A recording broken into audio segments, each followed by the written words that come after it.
What's going on, everybody? It's Avi here for another episode of the Santa Barbara Zoomcast. I'm really excited because I have Chris on today, who's our first musician, at least the first one that I've done. And he has some incredible ways that he's kind of shifted his business. And we're going to get into that before. But first of all, welcome to the show, Chris. Thank you. It's great to be here.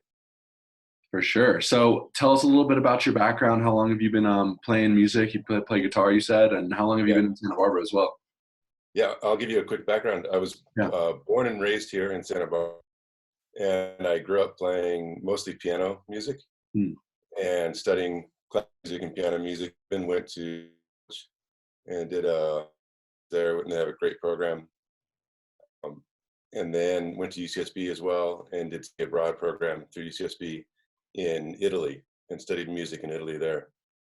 And that was such a great one that as soon as I graduated, I moved back to Italy and ended up being there for about 5 years.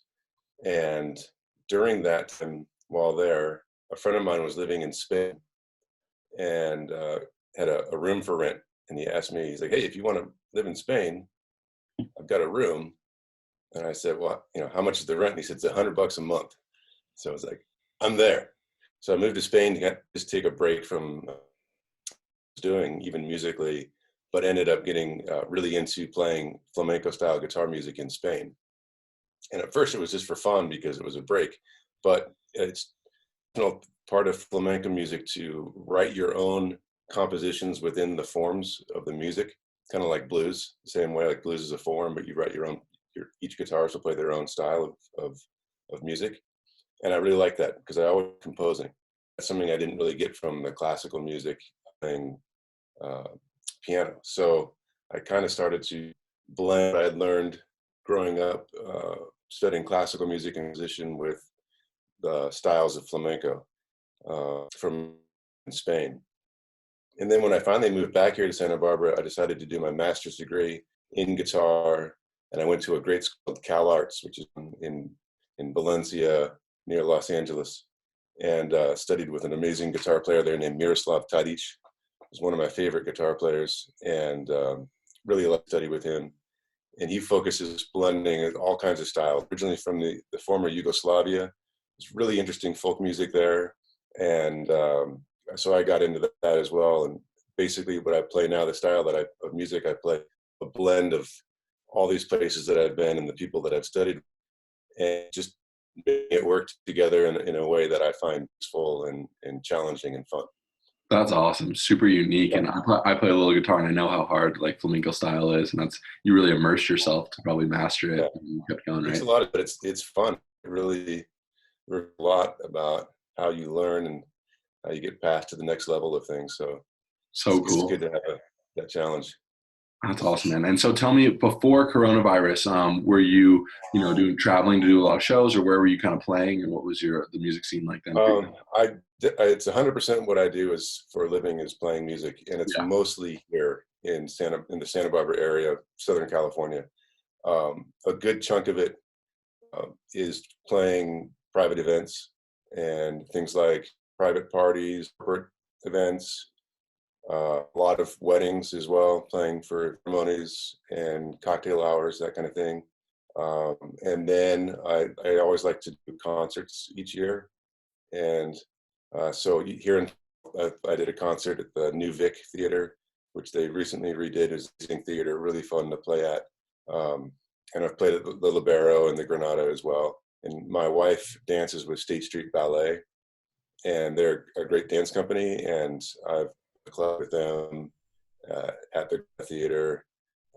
So I have, really fun performance concerts, but most of what I do is just playing for events and parties. Totally. And with obviously with everything going on, big parties and weddings and stuff like that is all canceled. So what have you been up to, still be playing and stuff like that, even with everything going Yeah, on? so I think everyone has the same story that basically in one day, for me, it was March 11th. It was like everything that we had set up for 4 months at least was just done, everything Um, gone. yeah. And so it's really frustrating and depressing when that happens, obviously. we have a newborn baby here at the house. So it's been, initially it was great to just be here with him, but it's also really to get a lot of music work done at home with him here. But he travels well. So one day I just took him, I was like, I'm going to take him to the park. I took him to the park and I'm just going to play music at the park. And while I was there playing, I could tell that people walking by reacting in a different way. They were stop and listen, take the time, just the joy of just live music. And when I saw that, I'm just going to come back here and set up my speaker system and just play for people because I miss that connection. And that's the ultimate, is that connection that you have as a performer with people that are listening. It's really special. And live music in particular, I really like, because you don't need the outside world. You don't need to be put into a streaming service or be online. In that little moment, that's all you have, all you need. You're celebrating music, you're celebrating connecting through music, even if you're not right close to each other. So I was talking to my friend about it, and he said, why don't you just hit your client list up and see if they're interested in music, to you can go to their house and have them open a window and sit on the driveway or the sidewalk and just play for them. And so I sent a few emails out, and people really respond. And I ended up calling these things open window serenades. And I have my battery system, and I can just play from any cul-de-sac, sidewalk, and people can listen from a safe distance, and neighbors can open their windows and enjoy a moment. And people have more time these days, so they really do appreciate something that does take a little bit long. Just listen to one song. It's an hour, 45 minutes to an hour of relaxing and live music. Yeah, when you told me that idea, I thought it was so brilliant, because right now I feel like more than ever people had a bunch of concerts they were probably planning to go to at the Santa Barbara Bowl and all summer and stuff like that. And, they just miss that, that live experience. And also there's so many celebrations like birthday parties and graduations from high school and college that are like, so they're not what they were supposed to be, obviously, with, big gatherings. But I thought that was such a brilliant idea you could still make an event really special, even with everything going on. And it's a very safe way to do it. Yeah, absolutely. And as a soloist, it's easy for me to just kind of roll up anywhere and play music. Yeah, exactly. So I think a lot of people are going to maybe want to use this. Where's the best place to check you out, or to learn more information, or book you even? How's the best way to reach out to you? Best way? Well, there's my website is chrisfossek.com. And my contact info is there. Email is usually the best. Perfect. But also my Facebook page, Chris Fossek. I have Instagram, Chris Fossek. But any of those.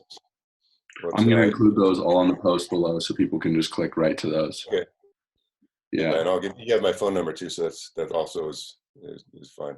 Yeah, and Chris also sent me a YouTube video, which I'll include there, so you can see him doing his thing. But is there anything else? What's that? The video is a little montage that I put together from. Usually everybody likes to film and share with friends, which is cool. And some people have even filmed and said, "Hey, there's somebody in my Pennsylvania is watching," and that's also cool. Yeah. But yeah, I had enough to just put a little montage of these events together, so it gives you an idea of and what's going on. Yeah. The open window serenades. Open window serenades. I love it. Anything else we missed, Chris, before I let you take off? But I'm definitely going to include all these links, and I think you get a lot of inquiries. I just really appreciate what's been so surprising is the response from people here, and that they want to support me. They appreciate the music, and it really is an honest response to the need of music, how we connect as humans through music, and that's really been encouraging. So in a time so discouraging, the human response to this has been extremely encouraging as a musician. Yeah. So I'm really grateful for the folks here in Santa Barbara for that. Me too, man. We have the best community ever, and I hope you get a bunch of bookings. Yeah, keep doing your thing, and I know you'll be back playing your concert soon, but I hope until then you get a lot of these bookings. So this is a brilliant idea, and it's going to spread a lot of joy to a lot of people that really need it right now. Thank you, Avi. I really appreciate it. Of course, Chris. Thanks so much for jumping on the Zoomcast. Everyone, make sure to click those links below and get Chris booked before he's booked up all summer. Take care, my man. Thanks, guys. Bye.